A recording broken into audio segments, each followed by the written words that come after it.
Tonight, fireworks dazzle Melbourne's skyline as revellers usher in the new year.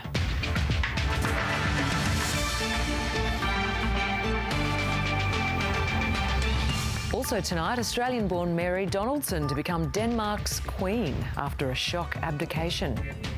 Unsealed cabinet documents shed more light on the decision to send troops to Iraq.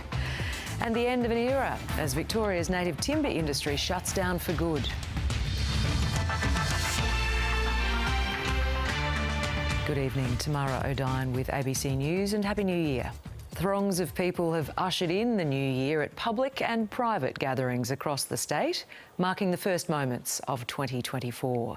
In Melbourne's CBD, tens of thousands lined the Yarra and gathered at Docklands to enjoy the fireworks. And aside from a few hiccups, the celebrations were mostly a raging success.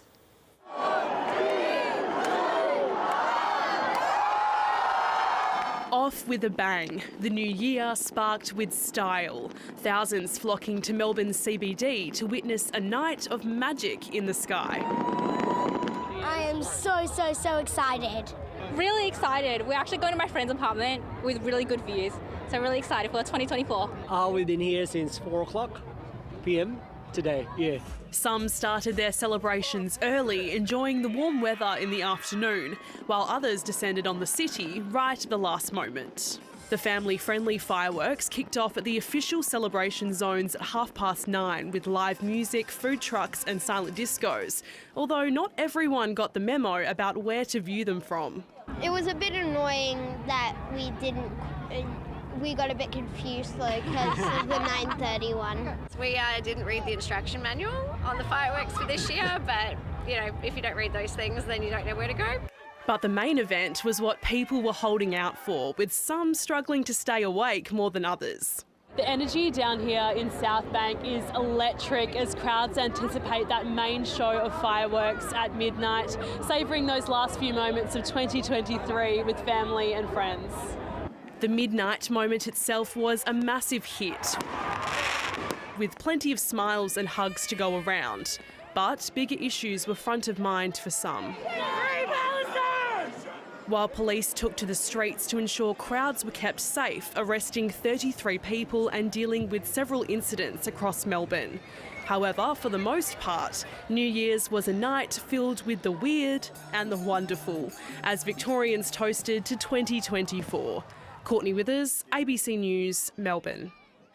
As the seconds ticked down around the world, people rung in the new year with prayers, parties and more fireworks. In France, the Champs-Élysées sparkled while tens of thousands cheered New York's crystal-clad ball drop in Times Square. A show like no other. London's famous skyline lit up with drones, a stunning sight for the hundreds of thousands who lined the shore. Across the Channel, in the City of Light, a spectacular show along the Champs-Élysées, gearing up for this year's Paris Olympic Games. While in Berlin, tens of thousands welcomed the new year at the iconic Brandenburg Gate. For every one of us, I simply wish us luck, happiness and lots of good health. There were celebrations with an ancient twist in Athens at the Acropolis. And millions converged on Hong Kong's Victoria Harbour for a 12-minute display. Happy New Year! In Bangkok, revellers came out in droves, partying on the streets and making New Year's resolutions. I hope to see a better opportunity in work and in love. It was a more solemn occasion in Tokyo, where the faithful gathered to quite literally ring in 2024 at this Buddhist temple. It's nice to welcome the new year gently. On the grander side, Dubai celebrated with a one-of-a-kind pyrotechnics display at the world's tallest skyscraper, the Burj Khalifa.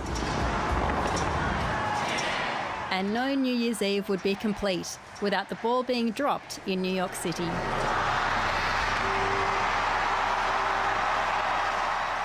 A hopeful start to 2024. Sammy Clare, ABC News. While many Australians spent New Year's Day recovering from celebrations, others ushered in the beginning of 2024 with a new family member. 40 babies were born across Victoria in the early hours of the new year. Mum Kareen and Dad Ori weren't expecting to have their new baby girl in Australia. The family arrived from Israel in October to escape the war and gave birth to their first daughter just before 7 o'clock this morning. She's amazing and such a gift.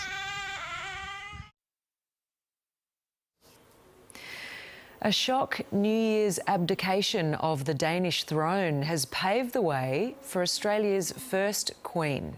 Princess Mary is set to be installed as a ruler of Denmark and Queen Consort to Crown Prince Frederik when he's made king in around 2 weeks' time. The stunning elevation completes a fairy tale 20 years in the making for the once Tasmanian law student. It was a royal message that caught Danes by surprise. During her New Year's Eve speech, Queen Margrethe II announced she would abdicate. 2024. I have decided that now is the right time. I will step down as the Queen of Denmark. I will pass the throne to my son, Crown Prince Frederik. As the Crown Prince becomes king, the princess becomes queen. Mary's stunning elevation to a ruler of Denmark was a story that started 20 years ago, when the pair had a chance meeting at a Sydney bar during the 2000 Olympics. For hours, the 28-year-old didn't know who he was. The romance grew, and a year later she moved to Denmark, where she quickly learned to speak the language. At du fejede benene væk under mig, og at vi vågede at falde for hinanden. A spectacular royal wedding in 2004 soon followed, when the Tasmanian commoner became a Danish princess. Everyone who meets Frederik sees something special in him, and I've definitely seen that special something as well. And it's his warmth. He has a very kind heart. He's charming, he's courageous. He makes a good whole. Her beginnings were humble, a state high school where her principal said she was a natural leader. Teachers could sense her potential. This is Taruna in Hobart and the very spot where Mary grew up. No one could have predicted that one day she would be royalty, but there's a lot of affection for her and excitement is building as people realise we're about to get Australia's first Queen. What a great ambassador for Australia. So terrific. She'll make a very good Queen, I reckon. She deserves it. She's lovely. She carries herself extremely well. It's doing us proud. These royals have 4 children, a daughter, son and twins, and they've tried to give them as normal an upbringing as possible. There'll be no formal coronation, just an announcement by the palace, and their lives will change. Meg Whitfield, ABC News, Hobart. A previously secret document released for the first time today shows how Australia came to join the US-led invasion of Iraq in 2003. It's one of more than 200 documents released by the National Archives of Australia after their 20-year confidentiality period expired. Despite this, most of the Howard government's conversations about the war remain secret. Evelyn Manfield reports. Saddam Hussein and his sons must leave Iraq within 48 hours. Their refusal to do so will result in military conflict, commenced at a time of our choosing. A call to arms which Australia would join. The government strongly believes that the decision it's taken is right. Signalling the deployment of Australian troops joining what was called the Coalition of the Willing. These are the sorts of things that do keep you awake at night. Previously secret cabinet documents released only now, 20 years on, by the National Archives show what then Prime Minister John Howard told his cabinet that very morning.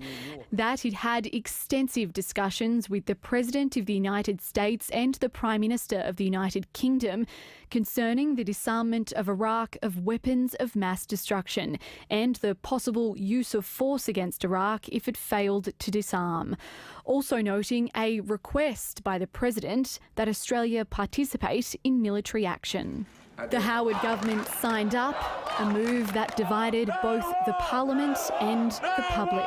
The government is taking us down the wrong path. The mission in Iraq was to find weapons of mass destruction. Weapons, it would turn out, weren't there. On the basis of the information we had at the time, we made what we believe was the right decision, and I still believe on that basis of that information it was the right decision. For the government here in Canberra, the war in Iraq was the #1 issue of 2003, but it barely gets a mention in these documents. Most of the Australian government's discussions about the war were held at Cabinet's National Security Committee, and those records remain secret. What we hope to see in due course is release of those records, which will help to give a fuller picture. As with 2023, Indigenous affairs were in the spotlight in 2003. The Aboriginal and Torres Strait Islander Commission, or ATSIC, under review and later dumped. On ATSIC, I think we made the wrong decision. It would have been better for Australia for ATSIC to continue. Records also show Cabinet discussed but didn't support an emissions trading scheme after the PM met with industry leaders. In the year to follow, John Howard would be re-elected for a 4th and final term. Evelyn Manfield, ABC News, Canberra. It was labelled the biggest loophole in Australian healthcare history by the Federal Health Minister, but today it's been pulled shut. A nationwide crackdown on disposable vapes is now in force, aimed largely at curbing skyrocketing rates of teenage vaping in Australia. A resolution for some already up in smoke. Have you vaped today already? Yes, I did in the morning. But a national crackdown could kick the habit. I don't know, I still reckon I'll be able to get it. They'll still sell it somewhere. By the end of 2024, we're hoping it's going to be a much more difficult situation to get your hands on a vape than it is right now. Right now, we absolutely have a free-for-all where corner shops are just disregarding the law and selling them to young people. From today, the importation of all single-use vapes is banned. From March 1st, the importation crackdown broadens to all other non-therapeutic vapes, including refillables. Retailers can still sell nicotine-free vapes, but only to run down stocks. All doctors and nurse practitioners can now prescribe nicotine vapes to help smokers quit. Therapeutic vapes, shrouded in plain packaging, can only be purchased in pharmacies. It will put more strain on our workload, but I am sure that pharmacists will gladly step up and assist patients everywhere. Despite it being illegal for retailers to sell vapes with nicotine, these are widely available. The government's next step will be to make commercial supply an offence. That's when we'll start to see vapes vanishing from shops. I think that black market is going to be increasingly one that's dominated by organised crime, because it's much easier to stop your local friendly vape store. The education sector is expecting the ban to bring challenges. We are concerned about the behaviours that we might see from our children, because what we now have is another generation of nicotine addicts, and going through that withdrawal. A public health problem it's hoped will this year run out of puff. Emily Lawrence, ABC News. The first day of 2024 marks the official end to Victoria's native logging industry.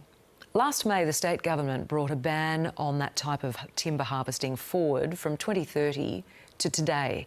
While some contractors have already started shutting down their equipment and transitioning to alternative industries, many are still scrambling to shore up other work after decades in the industry. After almost 40 years harvesting native timber across Victoria, Warren Fenner is bidding farewell to an industry that's employed his family for generations. I worked very hard to get my business to where it is now, and I wanted to build that for my family. Now we've got to take another pathway and I've got to start again. Once a thriving business in the eastern Victorian town of Club Terrace, his staffing has halved since Supreme Court orders reduced the area available for logging in November 2022. One went to Tasmania, one went to Singleton as a heavy haulage driver, one went to Bendigo to work on civil construction, and the rest have been, just haven't got any work. Mr Warren invested nearly $1.5 million into new equipment for hardwood timber harvesting, preparing for the initial closure date of 2030. With that date being brought forward to today, he's put in another $750,000 to pivot his business to vegetation management. But it's not enough to re-employ lost workers. It's probably only not even going to replace half the workers that have lost their jobs. It leaves timber towns like Warbost in the dark, with locals urging a rebrand, fearing young people will move away to find work. That has a big impact on our sporting clubs, on our schools, on our main street, on the traders in the main street. There needs to be a lot more infrastructure developed to attract people. As timber towns grieve the end of an era, environmental groups say it's the right move for the future. They've been campaigning for the end of logging for decades, launching multiple court cases as part of that battle. The best way to halt the extinction crisis is to securely protect the habitat of endangered species in national parks. We're not there yet. A drawn-out feud now over. Natasha Shapova, ABC News. There's been an outpouring of grief and tributes from the international cycling community over the death of world champion cyclist Melissa Hoskins. Police say the 32-year-old was hit by a car outside her Adelaide home on Saturday night and later died in hospital. Her husband, fellow international cyclist Rowan Dennis, has been charged over her death. A champion rider whose death has devastated the cycling community. She was one of those energetic people that had the charisma that drew everybody in towards her. A 2015 world champion and a two-time Olympian, Melissa Hoskins was a cycling star, both in the velodrome and on the road. But her life was cut short when she was struck by a car outside her home in Adelaide, dying in hospital on New Year's Eve. Her husband, fellow world champion cyclist Rowan Dennis, has been charged with causing her death by dangerous driving. And still subject to investigation, so at this point in time it's too early to make any comment about that. Miss Hoskins was no stranger to the track podium, but conquered her weaknesses to become Queen of the Mountains in 2015. Best way to get a great result out of Mel Hoskins? Tell her she wasn't good enough. Tell her that she couldn't do it, and she would prove you wrong invariably. Fellow Olympian Anna Mears paid tribute, saying, "I have a very heavy heart. This is a very difficult and tragic time." While national body Oz Cycling said Melissa, a mother, daughter and wife, was also a champion cyclist who thrilled and inspired us with her exquisite skills. In an interview in 2012, Melissa spoke about what motivated her to find success. My coach once said to me, "You've got this opportunity to do something extraordinary and the rest of your life to be ordinary." So, Miss Hoskins married Mr. Dennis in 2018 and had 2 children. Her husband only recently retired, ending a career that included Olympic medals and a Tour de France stage victory. The 33-year-old has been bailed to appear in the Adelaide Magistrates Court in March. Ethan Ricks, ABC News. A man has been arrested after a woman was found seriously injured outside her house in Geelong following an alleged break-in. A member of the public found the woman on the nature strip near the Grovedale property just after 3 a.m. Police then detained a 20-year-old man with no fixed address 11 kilometres away in Hamlin Heights. It's alleged he entered the woman's house and assaulted her before stealing her car and fleeing. The vehicle was found crashed into a garage. Israeli warplanes have intensified attacks on central Gaza as Prime Minister Benjamin Netanyahu warns that the war will go on for many more months. The Palestinian Red Crescent shared vision showing rescue workers in Khan Yunis, following what it says were Israeli attacks. Airstrikes pounded central Gaza, killing 10 people and driving more to flee to Rafah on the border with Egypt. Meanwhile, the Israeli Defence Force says it will allow some reservists to return home to help the economy as the conflict continues into the new year. Veteran Australian journalist and documentary filmmaker John Pilger has died in the UK, aged 84.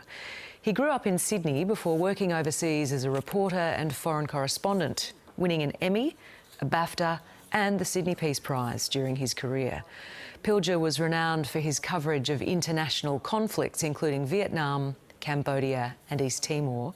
He was a staunch critic of Australia's treatment of Indigenous people and was an advocate for Julian Assange in his later years.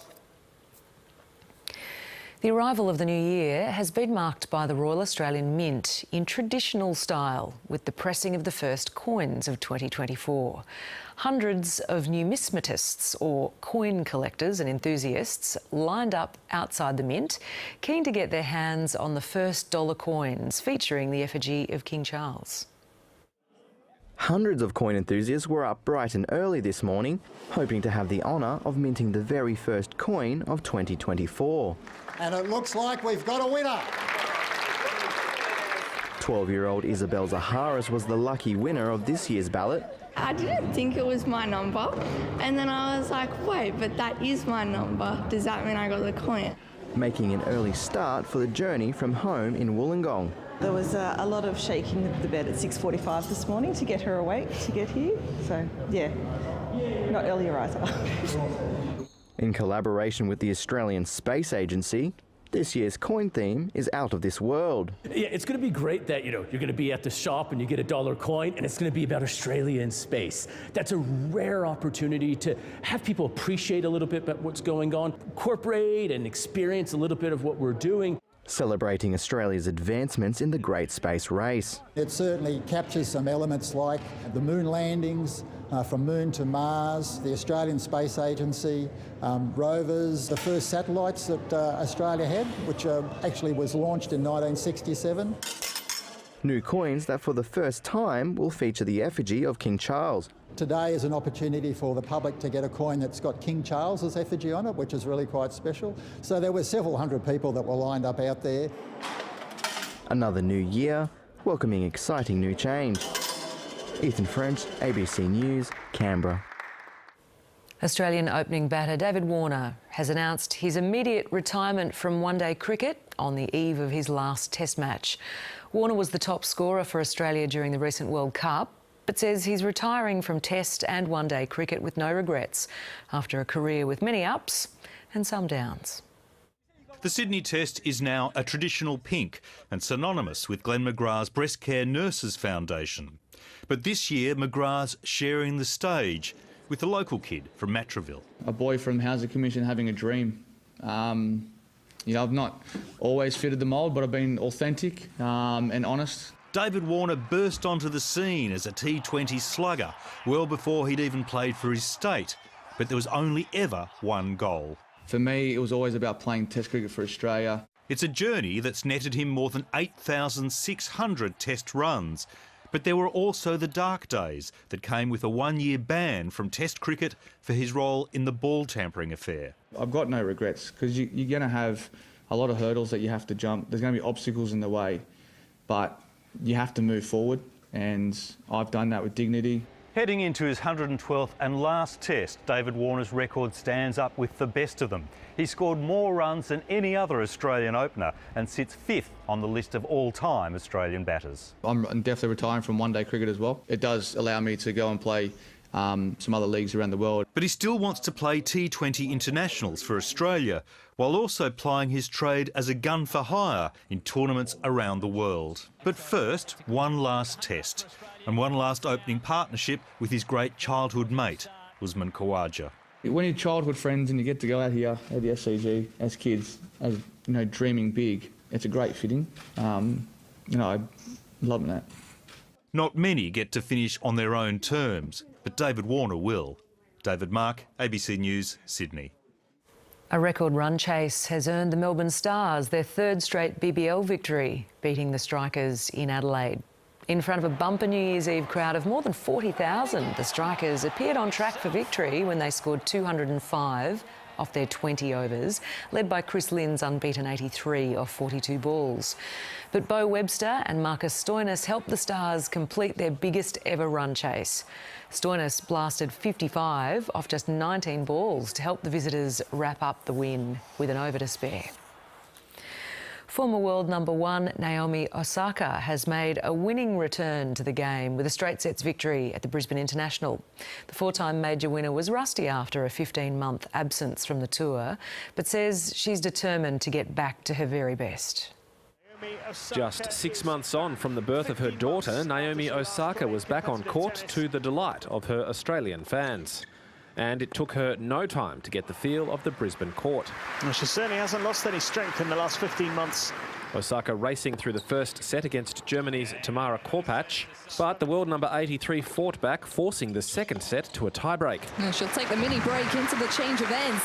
But Osaka dug deep, progressing to the second round where she'll meet former number 1 Karolina Pliskova. Naomi Osaka is back in business in Brisbane. The new mother full of love for her fans. The last couple years that I played before, I had my daughter, I didn't return as much love as I was given, so I really feel like that's what I want to do in this chapter. There was plenty of love for Novak Djokovic in Perth last night as Serbia started its United Cup campaign. The 24-time Grand Slam champion and world number 1 blasting his way into the new year. Although his Chinese opponent Zhizhen Zhang put up some resistance. Well, he made it. Magnificent pass, but a better volley. It wasn't enough, however, Djokovic winning comfortably. The 2024 season off to a brilliant start for Novak Djokovic. A strong start also for the number 1 woman, Iga Świątek, crushing Sara Sorribes-Tormo. What a combo. Świątek's domination from the baseline, giving her opponent no time to settle in the Perth sunshine.